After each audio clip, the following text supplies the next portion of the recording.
Hey guys, I want to upload this video here because I got a couple of new knives in my collection. I just want to show you guys.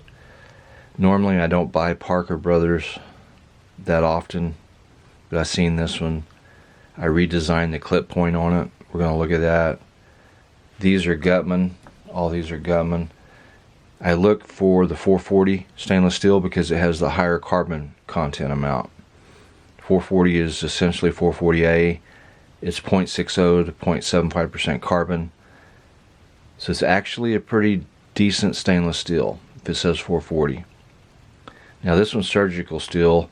Surgical steel, it's one of those things they put on there. It is a marketing scheme.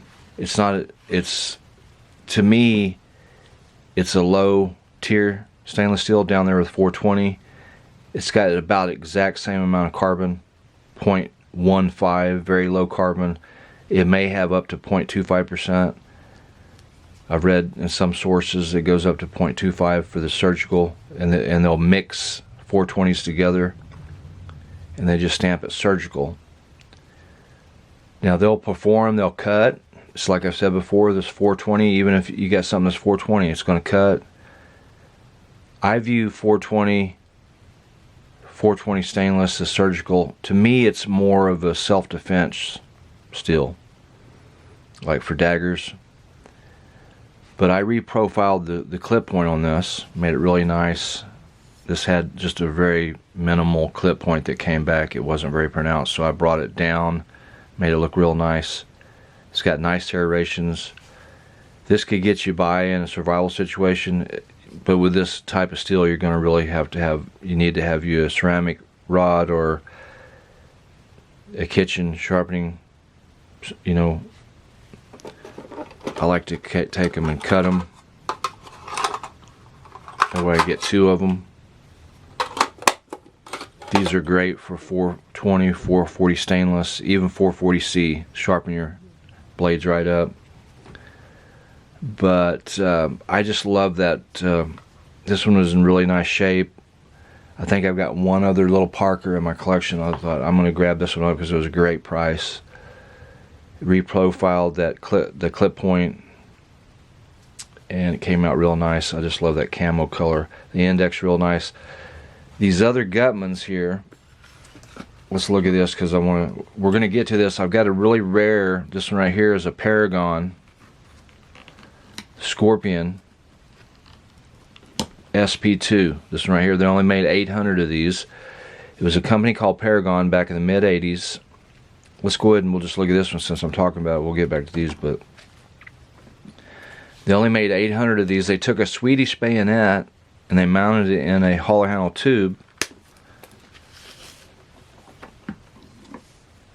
and made a survival dagger knife out of it. It's got some really thin line, bank line here, wrapped handle. It's got it over the top. This one's stamped 639. It's also stamped 639 on the back of the cap here. And I put this survival capsule in there. It fits perfectly. I get these in this size and the little bit larger size. These originally had Tylenol pain medicine, and when I get through with the Tylenols, we just I grab these up and use them for my vintage. It was perfect. It just fit perfect.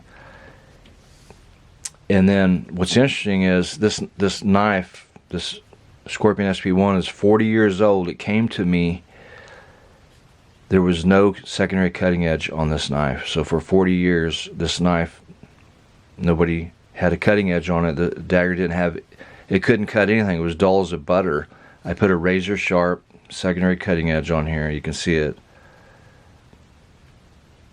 And perfect tip. It's got really nice serrations. Now it's a nice dagger knife. Formidable. This thing is really cool. Kind of reminds me of a M7, you know, the Imperial M7 survival knife, and it's really lightweight. This one's 639. I added some paracord to this, cleaned the leather up with some coconut oil, coated the blade with coconut oil, Now she's got a cutting edge, and I'm really happy to have this one in my collection. These are really, really rare. This is the Paragon Skorpion with a K, SP1. This one's number 639. From what I read, they've made around 800 of these. So it's pretty cool having that one in my collection. These are the Gutman. This is what I call the poor man's Randall knife. They actually stole the Randall design, or using it to make these. That's really cool. They're more affordable. You can pick these up. The real nice ones usually run around 150 bucks. I predict at some point these will end up going up in price. They're just going to keep going up. It's got a little nice compass on the end.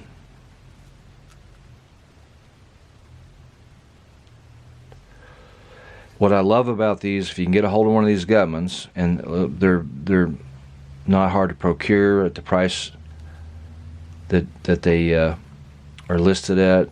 It's just hard finding the nice ones. I usually find the really nice ones that are in nice shape, like this one. But these tangs go in really deep. They're really strong. They're well made.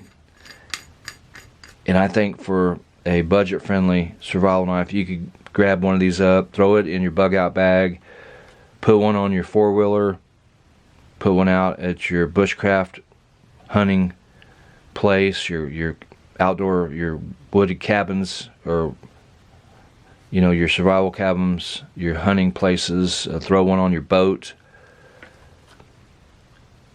So these survival, I view these as like last-ditch survival tools. That's what initially all these were designed to be, as a last-ditch survival knife implement, where you got everything in there.